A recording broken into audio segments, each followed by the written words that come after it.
DM एवं SSP ने PCS परीक्षा के तहत किया केंद्रों का औचक निरीक्षण। प्रथम पाली की परीक्षा सकुशल संपन्न।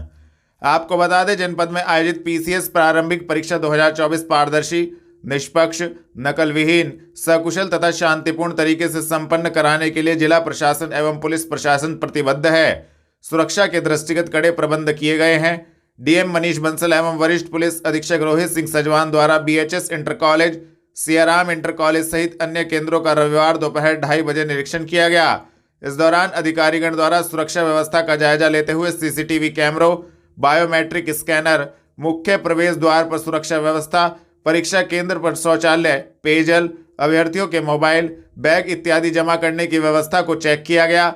मनीष बंसल ने बताया कि पीसीएस प्रारंभिक परीक्षा 2024 को लेकर कड़े सुरक्षा प्रबंध किए गए हैं। सभी परीक्षा केंद्रों पर सीसीटीवी कैमरों से गहन निगरानी की जा रही है।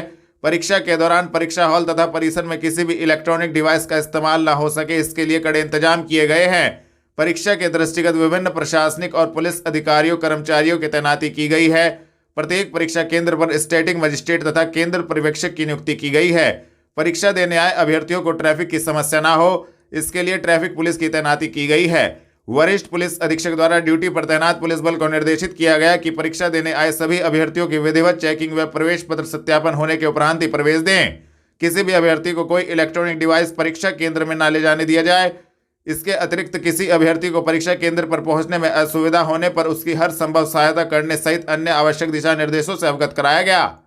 थाना चिल्काना पुलिस ने चोरी की संपत्ति बेईमानी से प्राप्त करने के मामले में वारंटी अभियुक्त को ग्राम औरंगजेब से किया गिरफ्तार। आपको बता दें, वरिष्ठ पुलिस अधीक्षक के निर्देशन में पुलिस अपराध नियंत्रण हेतु अपराधियों के विरुद्ध कार्रवाई कर रही है। रविवार दोपहर 2:30 बजे थाना चिल्काना पुलिस ने चोरी की संपत्ति बेईमानी से प्राप्त करने के मामले में वारंटी अभियुक्त सैयद उर्फ बोना को ग्राम औरंगजेब से गिरफ्तार करने में महत्वपूर्ण सफलता प्राप्त की है। संबंधित धाराओं में कार्रवाई करते हुए अभियुक्त को न्यायालय के समक्ष पेश किया गया है। गिरफ्तार करने वाली टीम में उप निरीक्षक संजीव यादव, कांस्टेबल मुकेश कुमार मौजूद रहे। श्री दिगंबर जैन पंचायत टोली जैन बाग में त्रैवार्षिक चुनाव 2024 शांतिपूर्ण तरीके से हुआ संपन्न, दी जानकारी। आपको बता दें, श्री दिगंबर जैन पंचायत टोली जैन बाग में त्रैवार्षिक चुनाव 2024 शांतिपूर्ण तरीके से संपन्न हो गया। रविवार सुबह 8 बजे से दोपहर 2 बजे तक मतदान हुआ।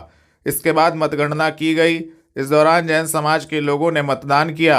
चुनाव में खड़े प्रत्याशियों ने अपनी अपनी जीत का दावा किया। मेरा नाम राजा जैन, मैं आज मतगणना स्थल पर पोलिंग एजेंट के रूप में कार्यरत था। आज जो है सुबह वोटिंग किस टाइम शुरू हुई थी? आज हमारे त्रिवार्षिक चुनाव टोली जैन बाग के त्रिवार्षिक चुनाव थे, जिसमें हमारे दिगंबर जैन पंचायत समिति के 6 सदस्यों के चुनाव हुआ और टोली जैन बाग से 14 पद के लिए चुनाव हुआ और 10 पद के लिए चुनाव किया गया। कितने हमारे यहाँ पर 910 मतदाताओं का हमारे में समावेश था, जिसमें से 702 मतदाताओं ने अपना मत का प्रयोग करा और आज शाम को 4 बजे से लेकर 6 बजे तक के बीच में मतगणना की जाएगी। और जो हमारे दिगंबर जैन पंचायत समिति के सदस्य चुने जाएंगे 8 बजे 6, वो दिगंबर जैन पंचायत समिति के पैनल पर काम करेंगे और उनके साथ ऐसे ही हमारी 9 टोलियों के जो चुनाव होंगे संपन्न होंगे, इसमें से आधी टोलियों के चुनाव संपन्न हो चुके हैं। आज टोली जनबाग का था और आने वाले समय में 2-3 टोलियों के चुनाव और होंगे। इस तरह से 36 मेंबर्स बनकर के जाएंगे जो एक अपने अध्यक्ष का चुनाव करेंगे।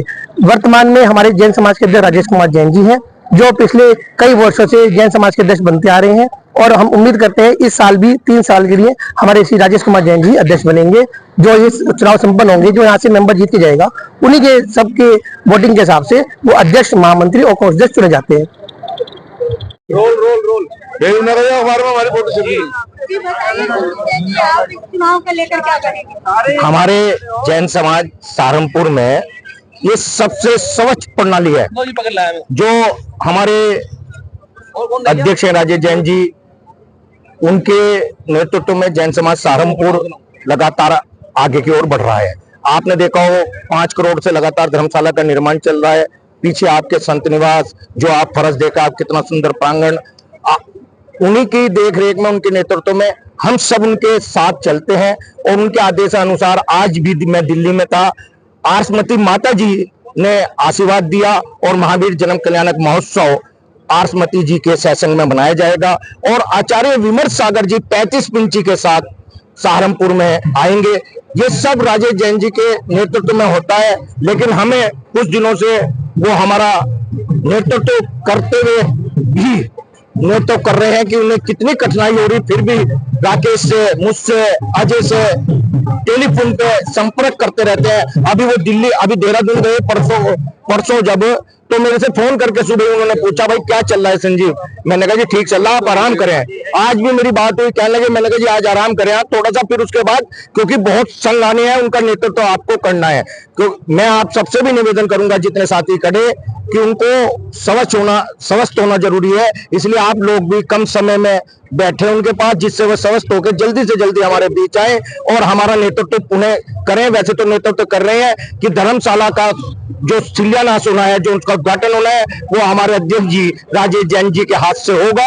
और 10 अप्रैल को महावीर जन कल्याणक वाले दिन इस धर्मशाला का उद्घाटन हमारे अध्यक्ष राजेश जैन जी के हाथ से होगा। मैं इतना ही कह रहा हूं। और अभी मैं इन सब जीतने वालों को बधाई देता हूं। और इनसे भी देखिए, आप चुनाव जीत कर आए, धर्म की रक्षा के लिए आए, मंदिर का काम और देव शास्त्र गुरु की आपको रक्षा करने के लिए, उनका साथ देने के लिए आपको कार्य करना होगा। जीत का आना और सिर्फ रथ पर बैठना अगर आप सौभाग्य समझ रहे तो वो गलत है। बिल्कुल आपको राजेश जैन जी के और राकेश जैन जी के नेतृत्व में आगे बढ़ना होगा और कार्य करने होंगे।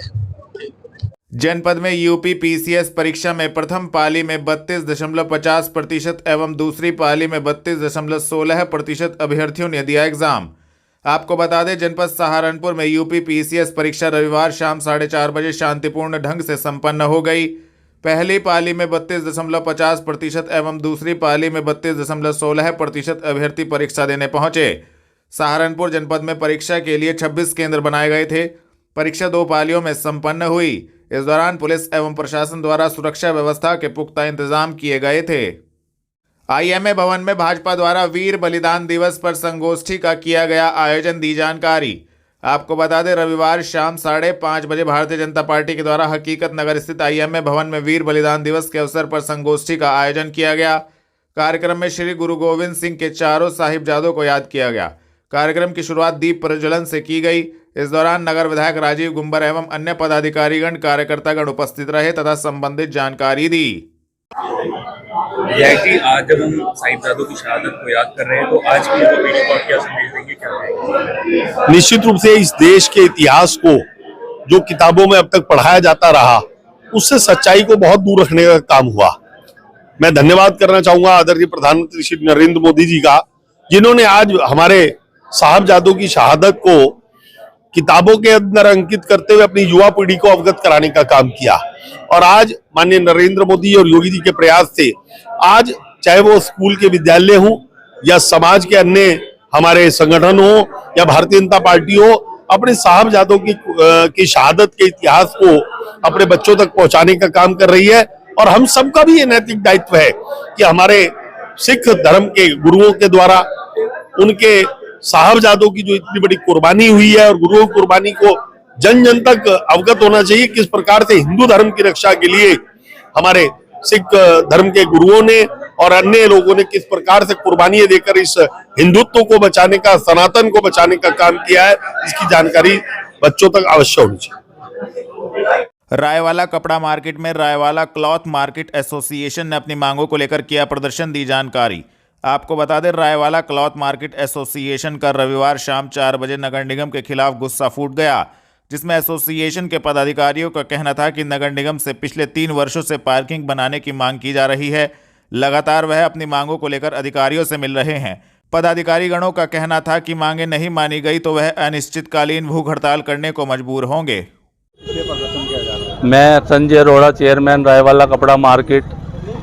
ये जो प्रदर्शन हो रहा है, हमारे पिछले 3 वर्षों से मांग रही है कि रायवाला में पार्किंग की व्यवस्था नहीं है, शौचालय नहीं है, और एक ये शौचालय जो जेबीएस के सामने बना है, इसके टूटने की बात हो रही है। हमारी 2 मांगे हैं और अगर इनको पूरा नहीं किया गया, हम 1 सप्ताह का समय दे रहे हैं अधिकारियों को। अगर 1 सप्ताह के अंदर 29 तारीख तक समय है, 29 तारीख तक अगर ये हमारी मांगे नहीं मानी गई तो हम 30 तारीख सुबह 11 बजे अनिश्चितकालीन भूख हड़ताल पर बैठ जाएंगे, क्योंकि व्यापारियों ने हमें चुना है और हमें उनकी लड़ाई को लड़ना है और ये बिल्कुल बर्दाश्त नहीं किया जाएगा कि व्यापारियों का उत्पीड़न हो हमारे रहते हुए, क्योंकि हमें बार बार कभी कमिश्नर साहब ने आकर, कभी मेयर गजल भारद्वाज, नगर आयुक्त गजल भारद्वाज भी यहाँ पर आए, नगर विधायक राजीव गुंबर जी भी आए, सब ने आश्वासन दिया, लेकिन समस्याएं जस की तस खड़ी है। क्योंकि हम भी जवाबदारी है हमारी इस समाज के प्रति, इन व्यापारियों के प्रति, और अगर हम इनका काम नहीं करा पाते तो हमें इन पद पर बैठे रहने का कोई अधिकार नहीं है। और हम ये आज घोषणा करते हैं, 1 हफ्ते के अंदर अगर हमारी सुनवाई नहीं हुई तो हम अनिश्चितकालीन भूख हड़ताल पर बैठ जाएंगे। मैं अजय काल्डा, रायवाला अध्यक्ष। आज हमारा यहाँ ये कार्यक्रम हुआ इसलिए कि इतनी बड़ी मार्केट होने के बावजूद भी, सहारनपुर ज़िले के अंदर भी इतनी बड़ी मार्केट नहीं है। इतनी बड़ी मार्केट होने के बावजूद भी हर तरह का जीएसटी जाता है, इनकम टैक्स जाता है, वाटर टैक्स जाता है, हाउस टैक्स जाता है। इतनी बार यहाँ पे अधिकारी आए, सारे अधिकारी आश्वासन पे आश्वासन देते चले गए, लेकिन इतना तुम टैक्स लेते हो हर तरह का, और यहाँ पे सुविधा के नाम पे कुछ भी नहीं है। हमें सब मार्केट में बुलाते हैं कि ये कितनी बड़ी समस्या है और हमारे अधिकारियों को कुछ भी नहीं दिख रहा। आज हर तीसरे आदमी को शुगर की प्रॉब्लम है। आप ये देखो, इतनी बड़ी मार्केट होने के बाद ना तो यहाँ पार्किंग की सुविधा है, ना शौचालय की सुविधा है। कहाँ जाएंगे? और टैक्स फिर भी मांगे नहीं पूरी होती है तो क्या रहेगा? टैक्स लेने के नाम पे वो करता आगे खड़े हैं, ब्लैक कमांडर आ जाते हैं कि ये मार्केट इस तरह है, ये टैक्स नहीं दे रहा, इसका इतना टैक्स बन रहा है। अरे सुविधा भी तो दो। एक जेबीएस के बाहर जो बाथरूम बने हुए हैं वो बाथरूम भी हटाने की वो कोशिश कर रहे हैं, लेकिन वो बाथरूम जब तक ना हटाएं जब तक हमें कोई और बाथरूम नहीं देते। मेरी सभी से, पत्रकार बंधु से यही प्रार्थना है, ये हमारी आवाज़ पहुँचाएं। और जो हमारे मार्केट में कमियां हैं, सबसे बड़ी बात तो पार्किंग नहीं है, और एक शौचालय जो रायवाला में बने हैं वहाँ पर, उसमें सड़क ही नहीं बनी। इतनी बार हम चले गए हैं, कभी तो आए और सारे हमारी बात सुन के चले गए। अगर वो हमारी बात नहीं सुनते हैं तो ये एक हमारी ये आपके आगे बात है कि हमें यहाँ चुना गया है इसलिए कि हम आपके आगे अपनी बात रख सकें। अगर हमारी नहीं सुनवाई होती है तो हम अनिश्चितकालीन भूख हड़ताल पर बैठेंगे। गीता पंप परिसर पेपर मिल रोड पर प्रगतिशील सैनी सभा द्वारा आयोजित किया गया महाराजा शूर सैनी जयंती समारोह। आपको बता दें, रविवार दोपहर 3:30 बजे अध्यक्ष अभय सिंह सैनी एडवोकेट के नेतृत्व में प्रगतिशील सैनी सभा द्वारा महाराजा शूर सैनी जयंती समारोह गीता पंप परिसर पेपर मिल रोड पर आयोजित किया गया। कार्यक्रम में मुख्य अतिथि के रूप में इंजीनियर चौधरी बलबीर सिंह सैनी विश्वविख्यात उद्योगपति रहे। समाज के लोगों की उपस्थिति में सैनी समाज के वरिष्ठ एवं मार्गदर्शक एवं समर्पित समाज सेवियों विजय सैनी, अतर सिंह सैनी, गजय सिंह सैनी, महावीर सिंह आर्य को सम्मानित किया गया। थाना सदर बाजार पुलिस ने शस्त्र अधिनियम में वारंटी अभियुक्त को पठानपुरा से किया गिरफ्तार की कार्रवाई। आपको बता दें, वरिष्ठ पुलिस अधीक्षक के निर्देशन में पुलिस अपराध नियंत्रण हेतु अपराधियों के विरुद्ध कार्रवाई कर रही है। रविवार शाम 5 बजे थाना सदर बाजार पुलिस ने शस्त्र अधिनियम में वारंटी अभियुक्त सलीम उर्फ गब्बर को पठानपुरा से गिरफ्तार करने में महत्वपूर्ण सफलता प्राप्त की है। संबंधित धाराओं में कार्रवाई करते हुए अभियुक्त को न्यायालय के समक्ष पेश किया गया है। गिरफ्तार करने वाली टीम में उप निरीक्षक राहुल शर्मा, कांस्टेबल हिमांशु मौजूद रहे। बेहट रोड पर पहुंचे सहारनपुर लोकसभा सांसद इमरान मसूद ने गृह मंत्री अमित शाह की टिप्पणी को बताया अति निंदनीय। आपको बता दें, सहारनपुर में वरिष्ठ कांग्रेसी नेता जावेद साबरी के बेहट रोड स्थित आवास पर रविवार दोपहर 3 बजे प्रेस वार्ता आयोजित हुई। सहारनपुर लोकसभा सांसद इमरान मसूद ने गृह मंत्री अमित शाह द्वारा बाबा साहब डॉक्टर भीमराव अंबेडकर के खिलाफ की गई टिप्पणी को अति निंदनीय करार दिया। उन्होंने कहा कि यह बयान न केवल आपत्तिजनक है बल्कि इसे लेकर पूरे देश में आक्रोश है। कांग्रेस पार्टी पूरे देश में इस टिप्पणी के खिलाफ आंदोलन कर रही है, जिसको लेकर संबंधित जानकारी दी गई। बड़ा महत्वपूर्ण विषय इस वक्त देश के अंदर चल रहा है। बाबा साहेब भीमराव अंबेडकर जी का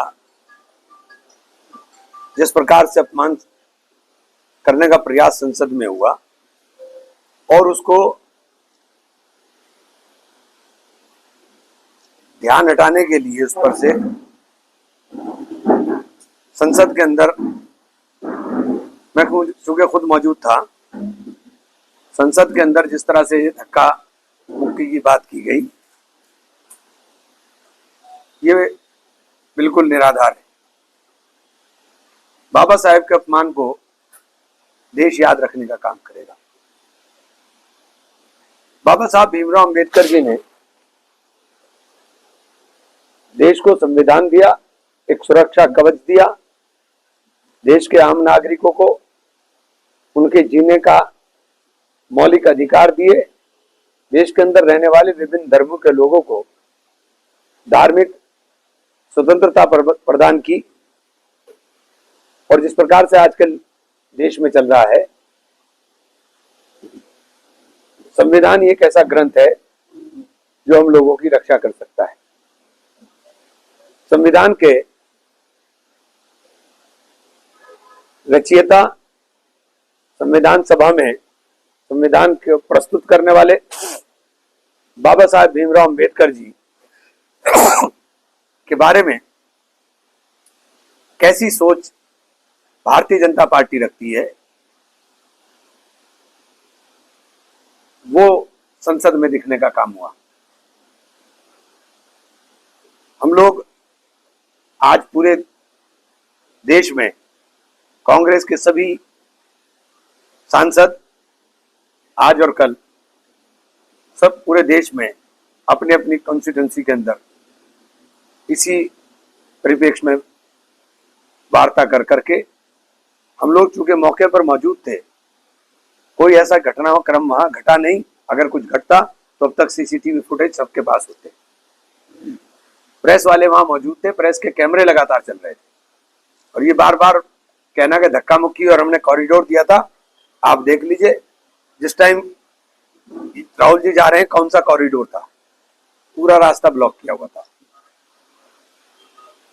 तो हमारा तो यही है कि हम बाबा साहेब के अनुयायी हैं और बाबा साहेब के अपमान को किसी भी सूरत में बर्दाश्त करने वाले नहीं हैं। अब मैं कुछ अपना लोकल कर दूं बात।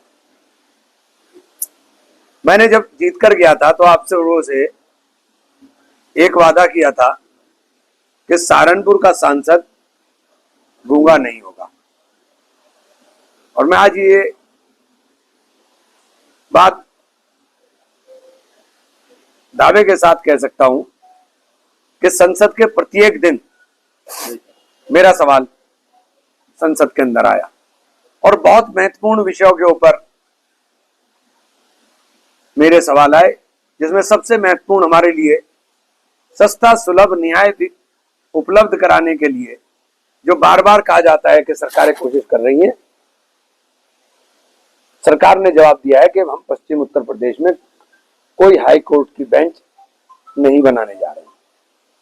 जो ये पश्चिम के लोगों के साथ एक बहुत बड़ा छल है, बहुत बड़ा धोखा है और पश्चिम के लोगों को उठकर के लिए इसके लिए संघर्ष करना चाहिए। इंडिया अंडर 19 के कप्तान रहे मोहम्मद अमान पहुंचे सहारनपुर। जीवन में किए गए संघर्ष पर बोले, कोच का रहा महत्वपूर्ण योगदान। आपको बता दें, रविवार दोपहर 3 बजे मोहम्मद अमान सहारनपुर पहुंचे। सहारनपुर के क्रिकेट खिलाड़ी मोहम्मद अमान को क्रिकेट में एक बड़ी उपलब्धि मिली है। सहारनपुर के क्रिकेट खिलाड़ी मोहम्मद अमान को ऑस्ट्रेलिया अंडर 19 क्रिकेट टीम के खिलाफ पौंडीचेरी में 21 से 26 सितंबर तक होने वाले 50 ओवर के 3 मैचों के लिए भारतीय अंडर 19 क्रिकेट टीम का कप्तान बनाया गया था। इस तरह के वह कई मैच खेल चुके हैं। मोहम्मद अमान सहारनपुर के जनकपुरी क्षेत्र के बहुत गरीब परिवार से हैं।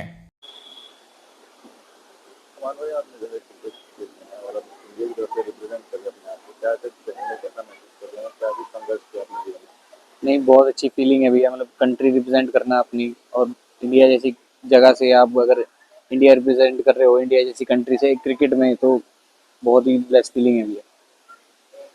और जो मेरी क्रिकेट की जर्नी रही है वो ये रही है, 2014 के बाद से मैंने प्रोफेशनली क्रिकेट खेलना शुरू किया था अकेडमी में, स्टेडियम में।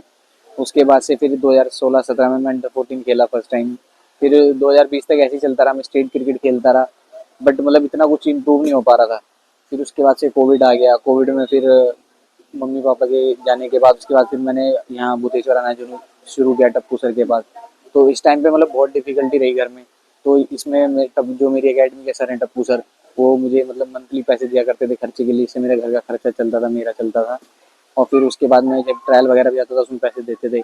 और जो हमारे एकेडमी के डायरेक्टर हैं TCA के अकरम सैफी भैया, उन्होंने बहुत हेल्प की है मेरी इस चीज़ में। मतलब कुछ सामान चाहिए होता था, कहीं आना जाना, क्रिकेट का कुछ भी सामान चाहिए था, सब वही प्रोवाइड कराते थे। मैं भैया last year as a standby Asia Cup में टीम के साथ गया था दुबई। उसके बाद फिर साउथ अफ्रीका गया था। वर्ल्ड कप में मैं एज ए स्टैंड बाय था टीम में, 19 वर्ल्ड कप जो हुआ था लास्ट ईयर उसमें। और इस साल as a captain Asia Cup में टीम में साथ गया था। क्या कुछ कहना चाहेंगे और अपने साथी भी आपके आप सहारनपुर आते हैं उनके साथ खेलते हैं, इनके लिए भी कुछ? नहीं, बस यही है भैया, जितना हो सके उतनी मेहनत करें क्रिकेट में, क्योंकि क्रिकेट अब आपको अगर क्रिकेट से कुछ चाहिए तो आपको भी कुछ देना पड़ेगा क्रिकेट को। तो बस वो एक ही चीज़ है जो आप दे सकते हो, मेहनत वही करनी पड़ेगी बस। तो आपके मन में कैसा है कि क्रिकेट क्यों? नहीं मतलब जैसे मैंने आपको बताया ना, मेरा इंटरेस्ट आया जब क्रिकेट में, मैं खेलना शुरू किया इधर उधर गली में, उसके बाद से फिर स्टेडियम जाना शुरू किया। तो जब मैंने खेलना शुरू किया मैं मेहनत करता था और मुझे मज़ा आता था मेहनत करते हुए क्रिकेट में।